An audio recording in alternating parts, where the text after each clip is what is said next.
So guys, bago ko nga pala simulan tong tutorial na to, pa-subscribe naman sa channel ko.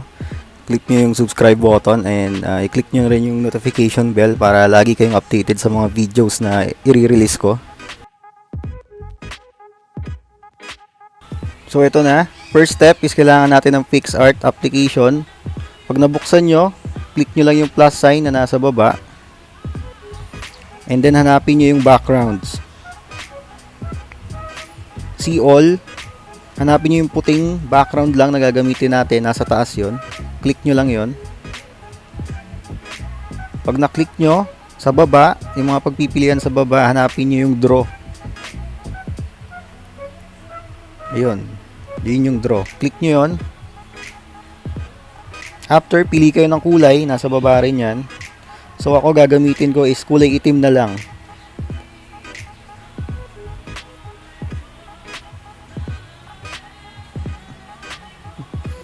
Pag nakapili, pindutin nyo yung check.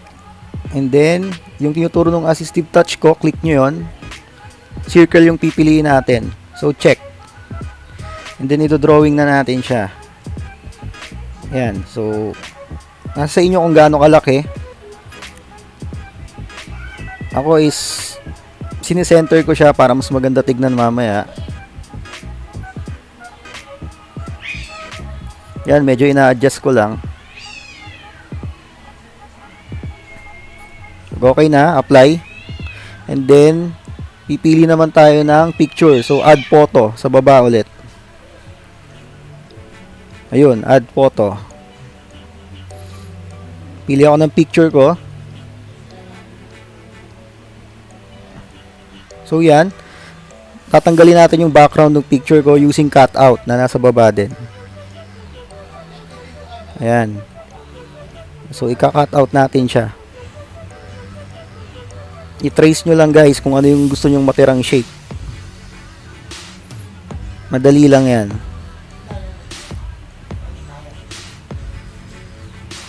Pag okay na sa inyo, click nyo yung button sa taas. And then, ito, medyo lilinisin ko lang siya ng konti. Sa ilalim, merong erase button tsaka paint button. So, nasa sa inyo yan guys kung paano nyo gusto maging maayos yung picture nyo.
So ito, Medyo nililinis ko pa rin siya para mas maganda tignan.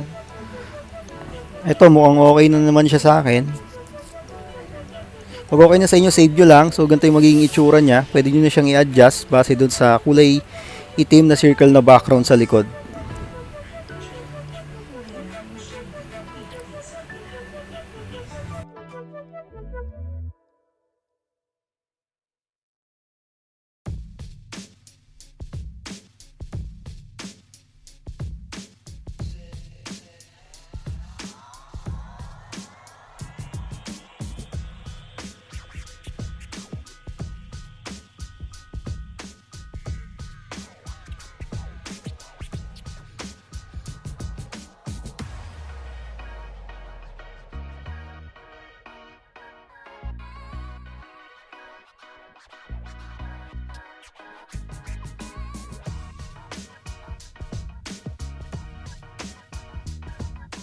So pag naayos niyo yung formation ng picture, buburahin natin yung sobrang image sa ilalim ng bilog.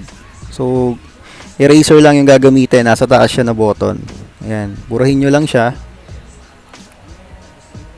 Base dun sa, so dapat yung circle lang yung matitira sa ilalim.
What we do here is go back. So guys, pag okay na, lagyan natin siya ng effects. So nasa babang button yun, click nyo lang. Hanapin yung artistic, tsaka yung oil painting. Click nyan. Para i-adjust, pindutin nyo ulit. Ayan, pwede nyo siyang i-adjust kung gaano kakapal yung gusto nyong ilagay or kanipis.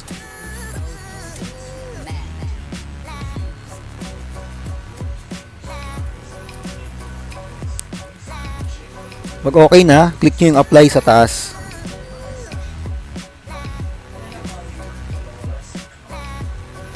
So para maging cartoon effect pa siya lalo, pindutin nyo ulit yung effects.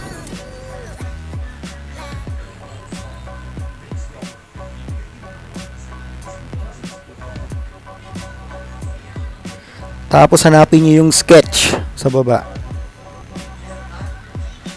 Yan, sketch. Yan, yung unang-una yung napili ko. So maglo-loading yan, antayin nyo lang.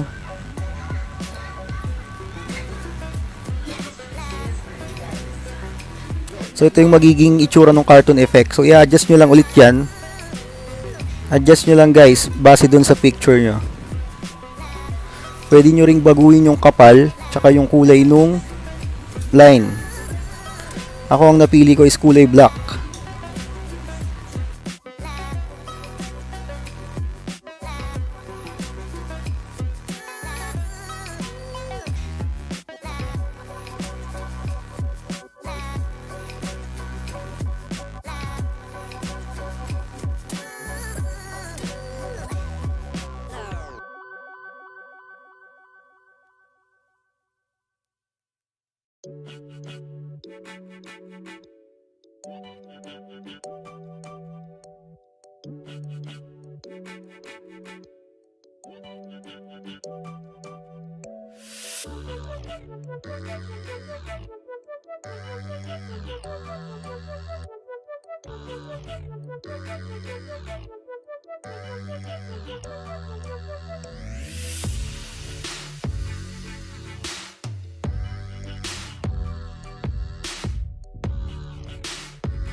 So pag okay na sa inyo, click nyo lang yung apply sa taas.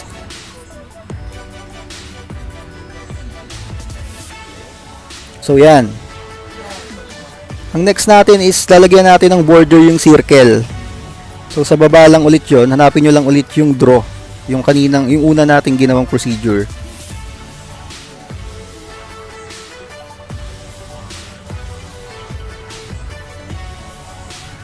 So click nyo yung, pili muna kayo ng kulay. So ako napili ko guys is kulay red. And then stroke yung piliin nyo. Tapos kapalan nyo yung thickness. Itodo nyo. Ayan, check. So sorry. Square pala to. So dapat circle. Back nyo na lang.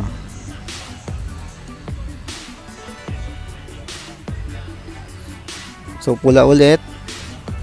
Yun, circle and then stroke. Tapos kapalan yung thickness. Kung gagawa lang ulit kayo ng circle, dapat kaparehas yan nung unang circle na nasa background ko. So medyo i-adjust nyo lang yan guys. Makukuha nyo rin yan.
So pag nakuha niyo yung tamang position, aalisin natin yung sobrang border na pula dun sa mukha ko. Click nyo lang eraser sa baba. Tapos yan, burahin nyo lang siya guys.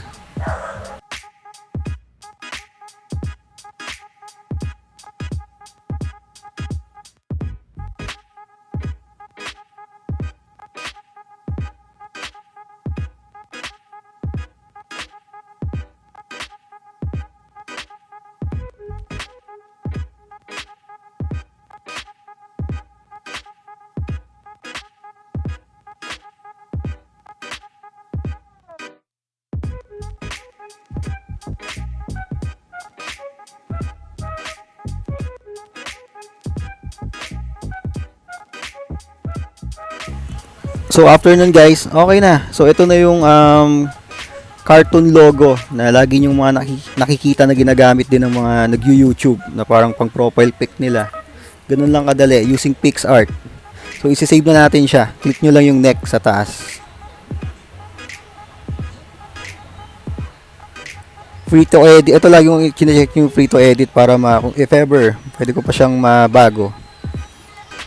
So tingnan natin siya sa gallery ko. Yan, ganyan yung itsura and ganun lang kadali gumawa ng cartoon logo using Picsart. Thank you guys.